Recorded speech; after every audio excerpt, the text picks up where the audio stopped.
à tous et bienvenue dans ce nouveau vidéo Otaku. Je m'appelle Amé, je suis là pour vous présenter toutes les sorties manga au Québec. J'ai beaucoup de stock aujourd'hui. Je vous mentirai pas, alors on commence tout de suite sans plus tarder.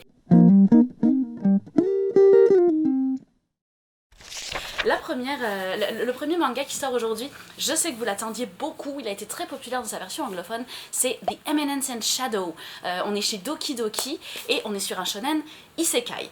De type isekai, donc vous avez les deux premiers volumes qui sont sortis à date comme vous pouvez le voir, et c'est une série, The Eminence in Shadow, qui comporte pour l'instant 6 volumes au Japon, mais qui n'est pas encore terminée.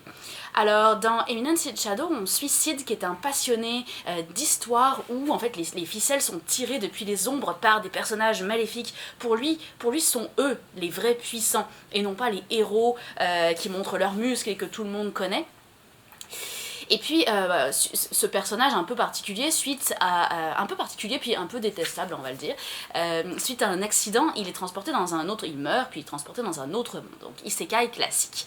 Il devient alors le fils d'une famille importante, d'une famille de nobles, et afin d'assouvir une espèce de soif de pouvoir, il va essayer de cacher son jeu, donc il va faire exprès de brider sa force aux yeux de tous, pour ne pas montrer qu'il s'entraîne au combat et puis qu'il devient de plus en plus puissant.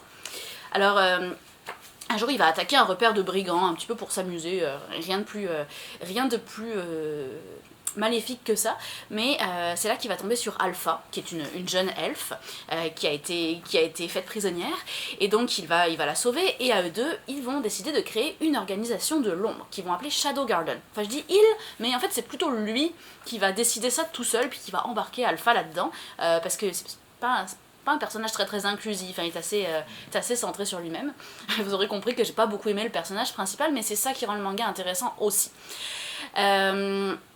Et donc il va commencer à bâtir des histoires de démons, il va inventer ces histoires-là pour essayer de se construire une espèce de quête qui en fait n'existe pas, embarquer des elfes dans cette quête, sauf que on va se rendre compte rapidement que ces mensonges deviennent réalité. Alors, j'ai trouvé cette thématique autour du mensonge qui est assez originale, qui était très sympa. Comme j'ai dit, le héros détestable rend le manga, c'est ça qui rend le manga original finalement, parce qu'on n'a pas un héros qui est conventionnel. Puis à part ce héros, c'est quand même un isekai de style harem, puisqu'il va y avoir plein d'elfes qui vont se joindre et qu'elles sont toutes très mignonnes. Donc c'est un isekai harem de style assez classique. Donc c'est vraiment dans le style de je suis un assassin et je surpasse le héros, ou Skeleton Knight, vraiment ce genre d'isekai qu'on voit beaucoup en ce moment. Donc c'est The Eminence in Shadow. Et je continue avec un titre bien différent, ça s'appelle Réimp. Vous avez également les deux premiers volumes qui sont sortis à date, comme quoi. Réimp, on est chez Glénat, et nous on classe ça dans les shonen Ares Pop, c'est vraiment de la tranche de vie où on découvre un métier, puisque la thématique principale c'est les coulisses du monde du manga. Alors, vous l'aurez compris, hein, ça se voit un peu au cover quand même. C'est une série qui comporte actuellement 17 volumes au Japon, quand même série relativement longue vu le style, mais qui n'est pas encore terminée. Fait que où est-ce que ça va s'en aller, on ne sait pas encore. Alors l'héroïne, puisque c'est elle, s'appelle Kurokawa. Oui, comme la maison d'édition, mais je suppose que c'est un addon, hein, parce que je dis, on est chez Glénat, on n'est pas chez Kurokawa. Fait que Kurokawa, c'est une ancienne judoka, et elle doit se lancer dans un nouveau choix professionnel.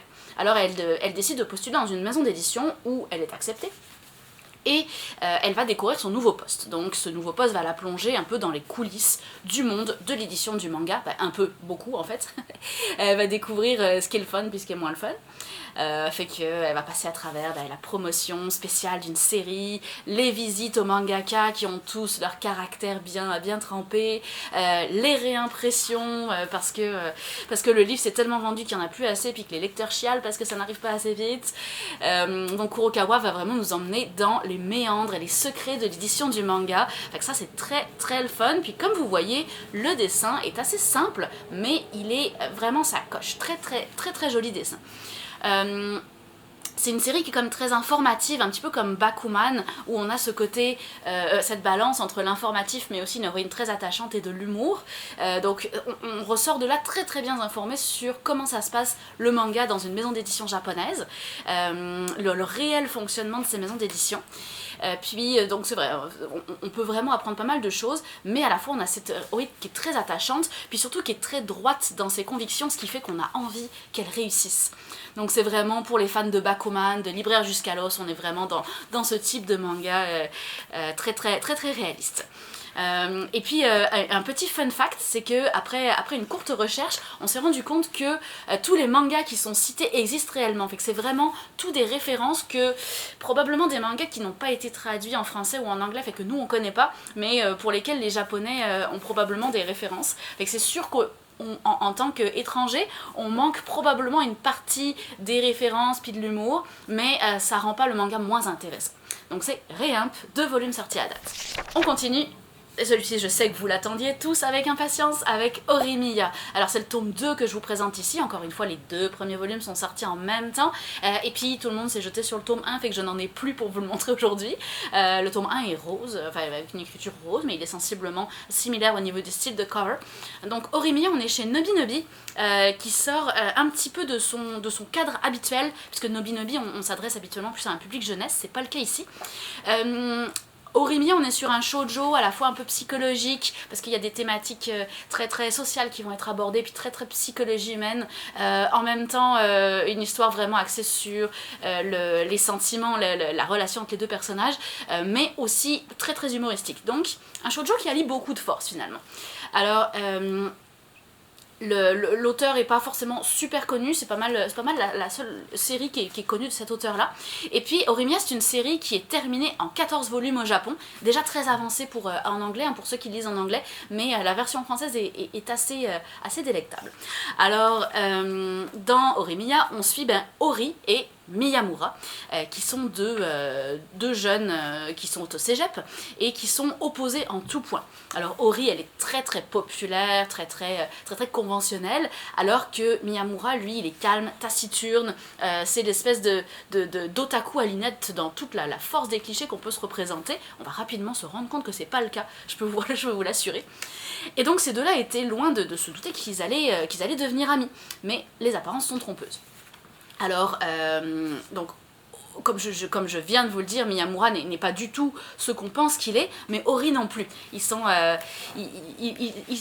laissent tous les deux découvrir sous un jour qu'ils ne veulent pas en fait que le reste du monde découvre leur vrai eux-mêmes. Donc ils ne se laissent pas montrer sous leur vrai jour. Et c'est en se découvrant tels qu'ils sont réellement qu'une amitié va naître entre eux. Et peut-être plus. En fait, probablement, avec des gros guillemets, plus. C'est clairement évident qu'il va se passer quelque chose assez rapidement, c'est pas un spoil, je vous le garantis. Alors on a des personnages qui sont très attachants et qui nous permettent une immersion très rapide dans le manga. On est vraiment très rapidement pris dans l'histoire. On a une histoire qui présente aussi une certaine maturité qui est très sympathique, qui rend ce côté psychologie humaine très intéressant et d'après nous, c'est quelque chose qui va être très exploité dans les prochains volumes, tout ce développement psychologique de personnages. Fait qu'on retrouve un peu les sensations qu'on avait dans Real Life, dans Orange, avec une touche humoristique en plus. Donc pour ceux qui ont adoré l'anime, mais je vous conseille fortement le manga parce que vraiment c'est une pure réussite. Donc Horimiya. Et je continue avec A Certain Scientific Railgun, encore un anime que vous connaissez et encore 2 volumes sortis en même temps. Ça nous a fait de la lecture, ça je peux vous le garantir, hein. Cette semaine c'était quelque chose. Alors A Certain Scientific Railgun, on est chez Noef Graphics, cette nouvelle maison d'édition qui cartonne en ce moment, qui fait des très beaux covers, très belles éditions, à chaque fois un très beau papier. On est en shonen harem et c'est l'auteur de A Certain Magical Index qui fait ça, et tout simplement parce que A Certain Scientific Railgun c'est un spin-off de A Certain Magical Index. Il m'a fallu me concentrer pour le dire, je vous garantis. Alors la série comporte pour l'instant 10 tomes au Japon, elle n'est pas terminée encore. Excusez-moi, pas 10 tomes, 16 tomes au Japon, je dis n'importe quoi. Et dans ce manga, dont je ne reciterai pas le titre une 4e fois, ça va se passer dans la cité académique, c'est le nom de la ville. Dans cette cité académique, 80% de la population ont des pouvoirs magiques. Et on va suivre notre personnage principal qui s'appelle Misaka, qui est le 3e esper parmi tous, finalement. Les espers, c'est ces gens qui ont des pouvoirs magiques, et son pouvoir à elle, c'est de maîtriser l'électricité, de manipuler l'électricité. Alors tout à fait par hasard, elle va faire la rencontre d'un mystérieux garçon qui lui n'a pas de pouvoir, mais qui semble quand même capable d'arrêter ses décharges à main nue.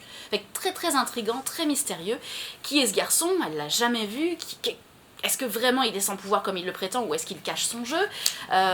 Donc tout le mystère va vraiment tourner autour de ce garçon. Mais comme je le disais, on est vraiment dans du shonen harem, donc le fanservice est quand même bien présent. C'est un manga assez survolté, hein, ça bouge énormément, il y a de l'action, il y a de l'humour. C'est un shonen harem qui est assez fidèle à l'ambiance qu'on pouvait retrouver dans Negima ou dans Love Hina. C'est vraiment ce style-là, avec la petite twist action en plus. Ou dans Yukio Order aussi. C'est vraiment, si vous êtes des fans de Negima ou Yukio Order, c'est vraiment ce style-là. Donc, comme je le disais, c'est un spin-off de A Certain Magical Index, mais ça peut aussi être lu indépendamment. Vous pouvez très bien le prendre comme une histoire à part entière, ça fonctionne très bien. Fait que A Certain Scientific Railgun. Allez, je continue toujours chez Noef Graphics avec Girlfriend, toujours avec 2 volumes sortis en même temps. Et on est dans un shonen romantique. Alors, je sais qu'à chaque fois que je parle de romance, on me dit bah s'il y a de la romance, c'est du shoujo. Alors non, c'est bien un shonen, mais qui parle de romance, parce que c'est pas juste les filles qui aiment la romance, on le sait, tout le monde aime ça. Alors, c'est une série qui comporte 9 tomes à date au Japon, et on y suit Naoya, qui est en relation avec Saki, après des années de persévérance. Et le truc, c'est que Naoya, son quotidien va être chamboulé par l'arrivée de Nagisa, la jolie Nagisa qui lui déclare ses sentiments, alors que justement il vient de décrocher cette relation avec Saki qui lui avait pris des années à décrocher, puis là tout d'un coup il y a une deuxième fille encore plus mignonne qui arrive et qui lui dit moi aussi je suis amoureuse de toi. Alors qu'est-ce qu'il fait? Il est complètement incapable de la rejeter, il est comme c'est pas possible, c'est du gâchis. Puis en même temps il est trop honnête pour mentir, puis tromper sa blonde. Alors, qu'est-ce qui se passe quand on tombe amoureux et qu'on veut pas tromper sa copine? Il suffit de demander puis d'essayer. En tout cas, c'est le pari que Naoya va prendre. Et puis, donc ce qu'il va proposer au défi, c'est de vivre une relation polyamoureuse. Donc évidemment, ça va être loin d'être simple. Hein. Autant du côté de la nouvelle arrivante que de l'ancienne blonde, on s'entend-tu que ça risque d'être assez compliqué. Donc un sujet, comme je disais, de shonen romance, mais avec un sujet sur le polyamour, la relation polyamoureuse qui est assez inaudit, assez osé également. Ça reste tout public, hein, je vous le garantis. Il y a du fanservice, hein, bien sûr, ça je vais pas vous le cacher, mais on en reste là, ne vous inquiétez pas, rien de plus dramatique que ça. On est vraiment dans le style de Rent a Girlfriend. Et puis, donc c'est un petit shonen assez mignon. Donc Girlfriend, 2 tomes sortis en même temps. Et je continue avec un yaoi tout public qui s'appelle Nomi et Shiba. On est aux éditions Akata et c'est l'éditeur de Love Stories qui fait ça, qui était également une série avec plein de petites histoires courtes qui étaient super mignonnes. Alors pour Nomi et Shiba, il y a 3 tomes sortis à date au Japon, puis c'est pas encore terminé. Et on y suit Nomiya qui habituellement ne s'intéresse pas vraiment aux histoires de cœur, qui habite en fait il est dans un cégep où il est logé, en fait c'est comme un internat si vous voulez, et donc il a un camarade de chambre. Son camarade de chambre c'est Shiba, et il se rend compte que Shiba ne le laisse pas indifférent. Par contre, il redoute vraiment le rejet, donc il sait pas comment lui avouer ses sentiments, puis il va les cacher pendant longtemps. Ce qu'on va apprendre rapidement, puisqu'on va suivre nos 2 personnages, c'est que Shiba, de son côté, il ressent la même chose. Et puis lui non plus, il l'a pas dit. Alors il est... c'est un peu hésitant, c'est un peu tâtonnant toute cette relation, c'est une espèce de valse amoureuse très maladroite qui va commencer à se dessiner, c'est très mignon, hein, je vous avoue. Et donc... toute l'intrigue va tourner autour de est-ce que Nomi et Shiba vont arriver à conclure et à s'avouer leurs sentiments l'un à l'autre et à danser cette valse ensemble. Donc très mignon, histoire d'amour vraiment très cute, très attachante. Par contre, on regrette un petit peu le cadre un peu trop idéaliste, parce que en fait dans ce cégep, il semblerait que tous les personnages soient gays. Alors ça semble un petit peu trop de tentation, puis un petit peu trop de facilité. Donc l'univers est un peu déconcertant, mais les personnages et l'histoire d'amour centrale sont très très fun. Donc à la base ça avait été un one shot, puis finalement comme ça a été un gros succès au Japon, l'auteur a eu la chance de pouvoir faire une série, donc vous imaginez que c'est quand même une série qui a vraiment du potentiel. Donc Nomi et Shiba. Allez, on va rester dans le, pas le yaoi cette fois, mais le yuri. On est chez Taifu Comics et c'est Whispering You a Love Song. C'est un yuri qui comporte 3 tomes à date, qui n'est pas terminé au Japon encore.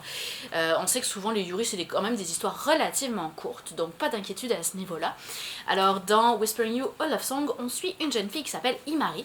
Elle assiste à une représentation musicale lors de la cérémonie de rentrée scolaire, et puis elle est complètement impressionnée et sous le charme de la représentation du groupe de rock qui va faire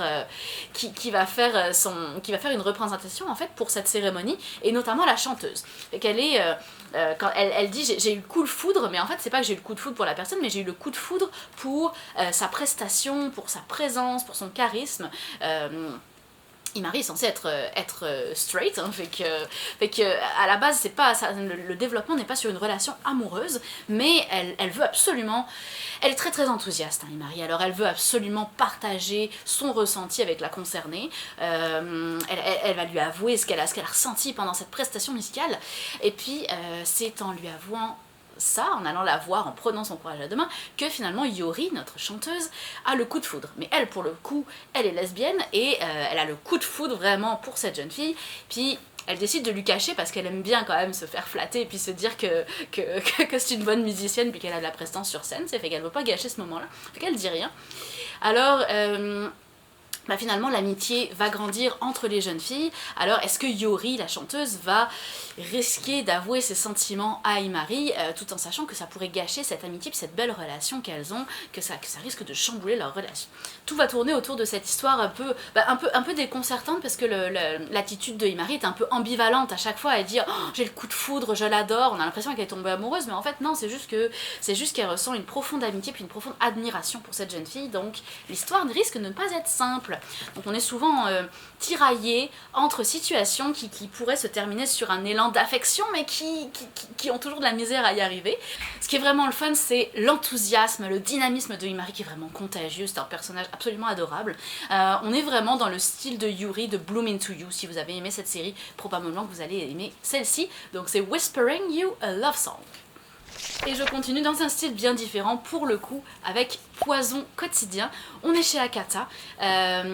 C'est un seinen qu'on va classer nous en seinen un peu réflexion, philosophie. On est chez l'auteur que j'aime beaucoup, Furuta Minoru, qui est l'auteur de Saltiness, de Himizu, de Gerexis, donc un auteur complètement décalé, mais qui moi me passionne complètement. C'est une série qui est terminée en 6 volumes au Japon. Alors dans Poison quotidien, vous allez voir que avec Furuta Minoru, on est toujours sur des histoires tranches de vie qui ont un petit côté fantastique, mais on sait jamais si on est dans la fiction ou dans le fantastique ou dans la réalité. Tout est toujours très entremêlé. C'est comme si notre quotidien était rempli d'une part de fantastique. On retrouve un petit peu ce côté-là dans Poison quotidien. Puis souvent, pourquoi nous on classe ça dans plutôt réflexion, philosophie, parce que c'est vraiment du développement psychologique de personnages. C'est vraiment très axé là-dessus. Donc Poison quotidien ne fait pas exception. On suit Ogino et son ami qui sont les souffres-douleurs d'une petite frappe au cégep. Alors ils se font humilier, mépriser quotidiennement, et Ogino sait pas trop comment réagir à cette situation. Et pourtant lui, tout ce qu'il rêve c'est de liberté. Il rêve vraiment il passe ses journées à rêver de liberté, puis pour lui la liberté elle est représentée par la moto. Donc il veut passer son permis moto afin de fuir son quotidien à 200 à l'heure sur l'autoroute. Sa vie de tous les jours l'étouffe, mais cette pensée revient souvent à la charge, et donc il pense souvent que sa vie serait plus simple sur le siège d'une moto lancée à toute allure. Donc c'est vraiment de cette prémisse là que va partir le manga. C'est sûr que c'est un résumé qui vous en dit pas beaucoup, mais c'est parce que comme je vous disais avec Furuya, les histoires sont toujours simples. Il se passe pas des grandes choses, mais c'est vraiment la psychologie des personnages qui va être très intéressante, puis surtout l'univers que l'auteur arrive à construire. Donc ce que le mangaka va décrire ici dans son histoire est vraiment intéressant. C'est sûr que c'est une ambiance qui est très posée, ça peut faire peur à certains. Si vous aimez déjà l'auteur, c'est sûr que vous allez aimer ça. Si vous aimez Inyo Asano aussi, c'est un auteur qui peut se comparer à Furuya. Et puis c'est un manga qui est très cru, hein, donc qui est très style, qui est très fidèle au style habituel de l'auteur, qui ne s'encombre pas avec les conventions en fait. Lui il dit ce qu'il a à dire, de la manière dont il a à le dire, fait que souvent ça donne des œuvres qui sont assez crues. Donc poison quotidien. Et encore un style différent pour continuer, j'adore ma job, c'est Mars Red. Le cover est un peu difficile à vous montrer, il est très brillant, là. Il est superbe d'ailleurs, hein, le personnage aux yeux rouges très bien réussi. Alors on est chez Panini ici, et on est dans un shonen psychologique, plutôt horreur. C'est une série courte qui va être terminée en 3 volumes, avec une thématique sur les vampires. Alors on est dans un Japon un peu futur, un peu passéiste, puisque on a des éléments science-fiction mélangés avec des éléments steampunk, gothico-victorien. C'est très... ça mêle plein de choses en fait, cet univers là, plein de références, et puis ce Japon un peu spécial est envahi par une vague de vampires. Alors l'humanité est complètement démunie, elle décide de combattre le mal par le mal, et donc de monter une unité spéciale qu'on appelle Code Zéro, et qui est composée de vampires qui luttent pour protéger les hommes.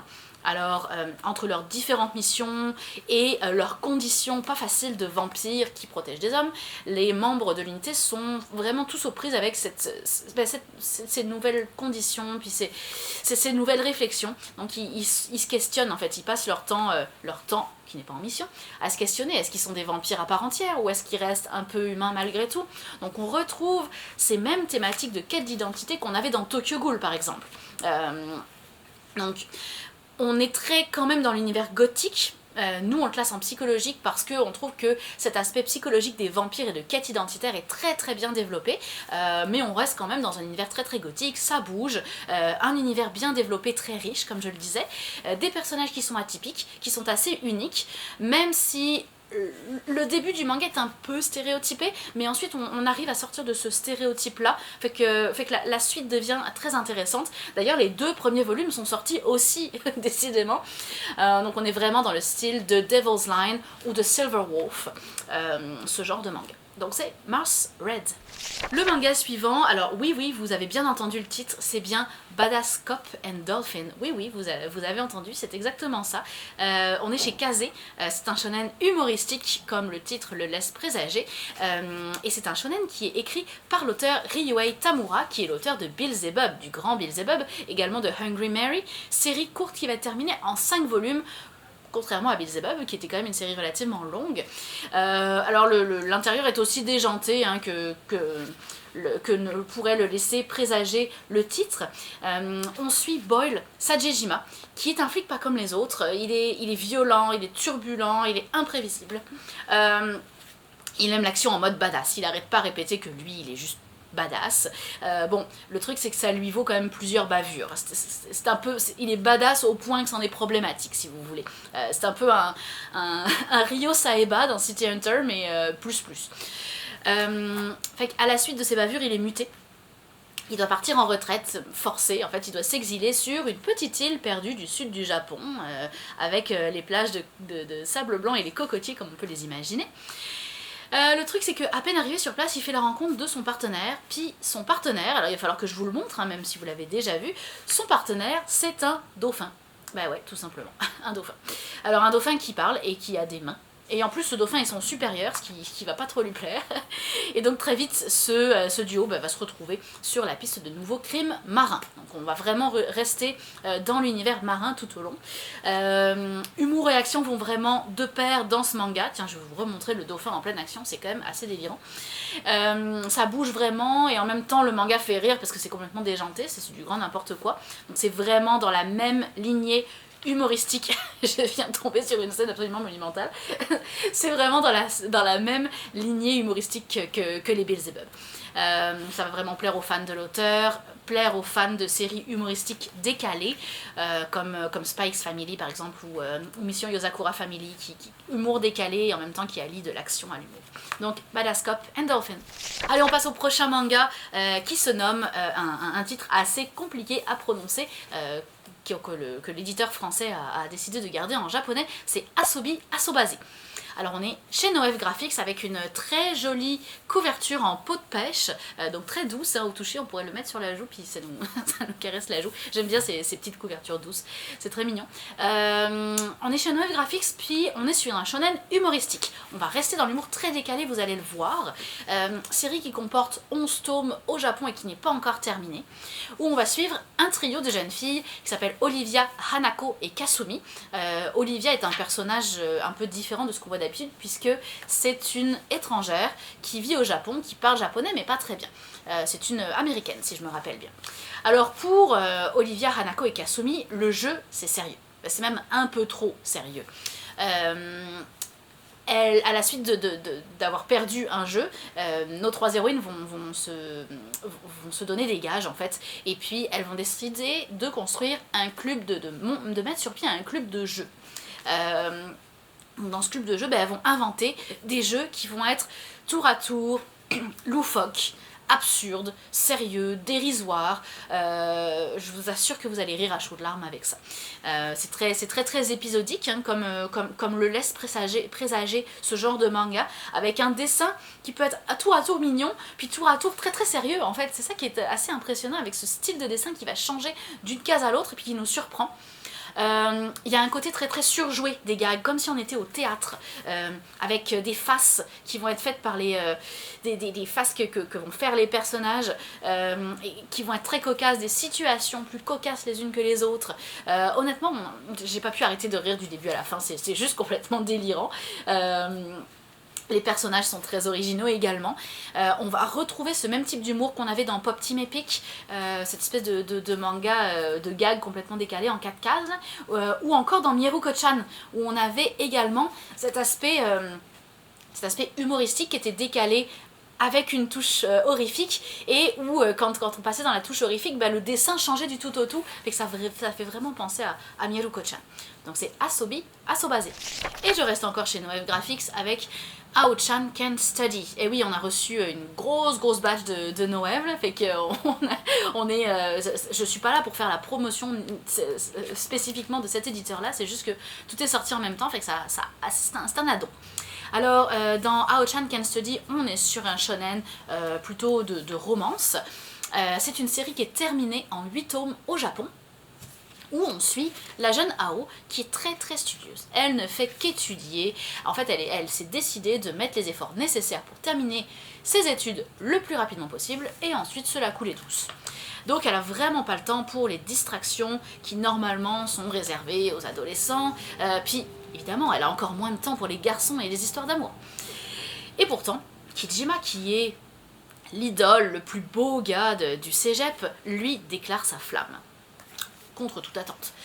Fait qu'à partir de là, ça commence à devenir compliqué à se concentrer, parce qu'elle est très distraite par ce dernier qui la lâche pas, qui est comme, parce qu'à chaque fois elle lui dit non, j'ai pas de temps pour toi, là, dégage, je veux pas te voir. Oui, t'es beau, puis tout le monde te veut, mais moi je te veux pas en fait. Qui se fait jeter à chaque fois.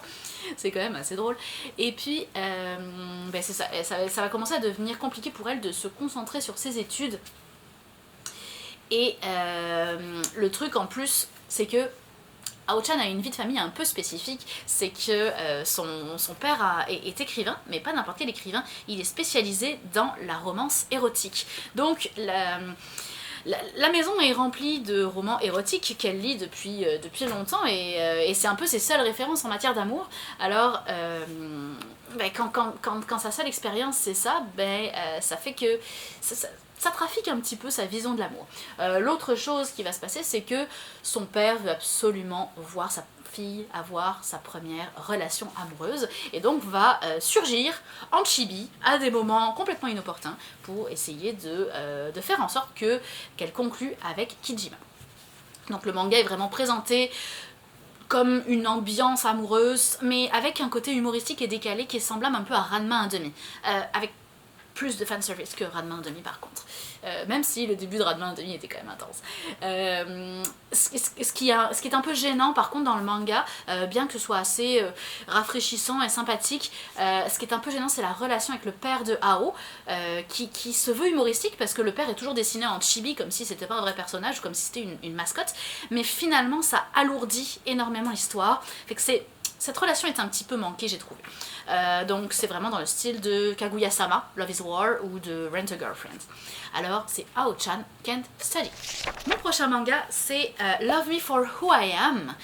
On est aux éditions Ototo et on est dans un shonen de romance également, mais un peu particulier. C'est pas forcément la romance qui va tenir une grosse place dans l'histoire, mais plus le côté psychologique lié à la romance. Et c'est un manga où vous allez voir que c'est assez original parce que on va y aborder la question de l'identité des genres. C'est une question dont on parle beaucoup nous au Québec, mais on se doute qu'au Japon on n'est pas aussi avancé sur le sujet, fait que ça fait du bien de voir un manga sur une thématique aussi peu abordée. Alors on suit Mogumo, qui se sent ni gars ni fille, qui est très solitaire, très effacé, qui a du mal à se faire accepter. Puis son camarade de classe qui s'appelle Tetsuo est très sensible à ça et va lui proposer, il va avoir une idée, il va lui proposer une idée pour se faire des amis et pour essayer de reprendre un peu une meilleure considération d'elle-même. Et donc cette solution c'est de faire travailler notre Megumo dans un maid café, le maid café qui est tenu par son frère. Alors, en arrivant, Mogumo va se rendre compte que il n'est pas tout seul à vivre cette situation, puisque ce maid café est un otokonoko, donc un maid café tenu par des maids qui sont en fait des gars travestis en filles et qui ne se sentent pas forcément hommes dans leur corps. Alors ça va lui permettre de se rendre compte qu'il n'est pas tout seul. Et donc on va vraiment poser à travers tous ces personnages, cette pléthore de personnages qui sont tous différents les uns des autres, mais on va poser cette question sur la sexualité et l'identité de genre. Donc un manga très inédit, avec cette thématique peu abordée, où on va faire la relation entre les difficultés qu'on peut rencontrer par rapport à l'orientation sexuelle et à l'identité de genre, qui peuvent être deux questions séparées ou deux questions qui vont de pair. Fait que beaucoup de cas de figure en fait sont abordés en fonction des différents caractères et des différents sentiments de nos personnages. Donc on est vraiment dans le style de Éclat d'âme ou de Celle que je suis, très mignon manga. Love Me for Who I Am. Et je continue dans une thématique qui, malgré tout, va être un petit peu similaire. Je suis désolée, le manga est très blanc, difficile de vous le monter à l'écran, mais c'est A Tale's Tale. On est encore chez Noev Graphics et on est dans un shonen psychologique avec un très beau, une très belle première page de manga en couleur. C'est l'auteur des Chants des Souliers Rouges ou de Voices of a Distant Star qui fait ça, qui s'appelle Sahara Mizu, et c'est une série courte qui va être terminée en 4 volumes, où on suit le jeune Nachi qui vit un calvaire. Elle est complexée de son corps, elle a beaucoup de mal à sociabiliser, et quand elle va faire la rencontre de Utsumi, et qu'elle va découvrir le secret d'Utsumi, ça va être amené à changer. Alors ils vont se côtoyer de plus en plus, les sentiments vont commencer à naître, et tous deux vont commencer à finalement à s'accepter chacun, tout en acceptant l'autre, grâce à cette fréquentation. Jusqu'à ce que Utsumi soit obligé de déménager et que cette relation soit brisée d'un moment à l'autre. Donc c'est un récit qui fait preuve d'une maturité surprenante, en même temps vu l'auteur et ses précédentes œuvres, c'est pas si étonnant que ça parce que c'est ce qu'elle a fait avant, Le Chant des Souliers Rouges, puis Voices of a Distant Star, c'est quand même deux excellentes histoires qui font partie de nos gros coups de cœur, nous, chez Otaku. Et la relation des deux héros va être vraiment très touchante. Également un autre sujet qui va être abordé, c'est le jugement facile que les jeunes peuvent avoir en milieu scolaire et puis les répercussions que ce jugement sur les apparences peut avoir sur la personnalité de chacun. Donc un manga mature qui met en scène une romance difficile avec des questions psychologiques beaucoup plus intenses que ce qui pourrait paraître au départ. Donc A Tale's Tale. Et mon dernier manga pour aujourd'hui était très attendu, en tout cas par nous, ça c'est sûr. Je vous assure qu'on va vous en parler pendant encore une couple de temps. C'est La danse du soleil et de la lune. On est chez Kiun. C'est un seinen vraiment action et c'est écrit par Daruma Matsura qui est l'auteur de Kasane, de l'excellent Kasane. Alors la série comporte pour l'instant 3 tomes au Japon, n'est pas encore terminée.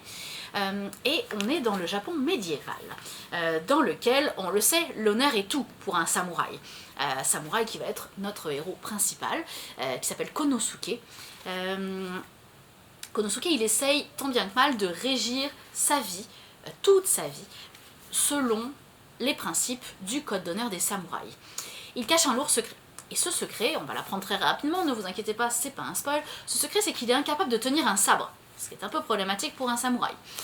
Alors, il est la risée de tout le village, et sa vie va changer lorsque on lui propose la main de Tsuki, la jolie Tsuki. Elle est ravissante, elle a l'air exceptionnelle, mais Konosuke n'y croit pas. Pourquoi est-ce que ça m'arrive à moi? Pourquoi est-ce que cette femme veut m'épouser? Je la connais même pas. Est-ce que c'est encore quelque chose pour se moquer de moi, pour me rendre malheureux? Pourquoi est-ce que moi, le samouraï raté, j'aurais droit à un bonheur pareil? Donc ça cache forcément quelque chose. Donc c'est vraiment un manga qui est captivant, du début à la fin. C'est probablement le début d'un nouveau succès pour l'auteur de Kasane, ça je vous le garantis. Et on va avoir un parfait mariage entre...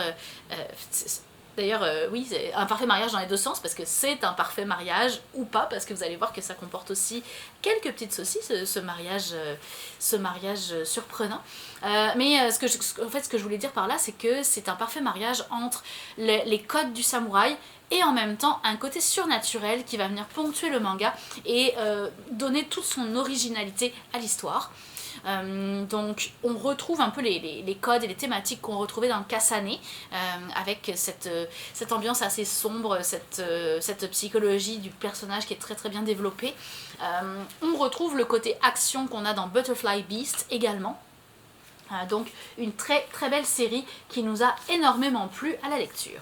Donc La danse du soleil et de la lune. Et c'est donc ce qui conclut mon vidéo pour aujourd'hui. Alors comme vous l'avez vu, il y avait énormément de mangas aujourd'hui.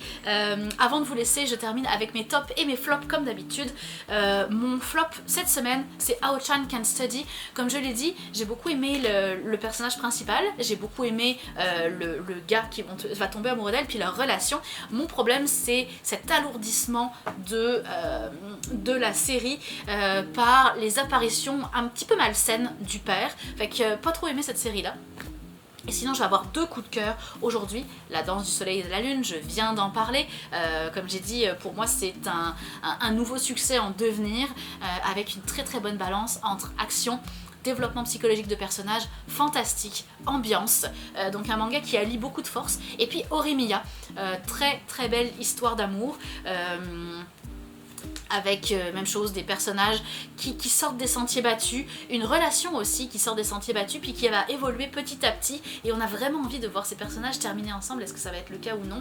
À voir, quelles vont être leurs embûches, mais vraiment une romance qui est passionnante, qui est limite, vraiment il y a du suspense quoi.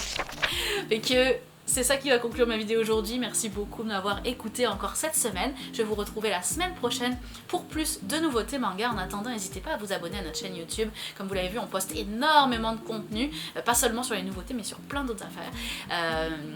Fait que on est des passionnés, hein, comme vous le savez. Fait que merci beaucoup et je vous retrouve la semaine prochaine. Bye bye.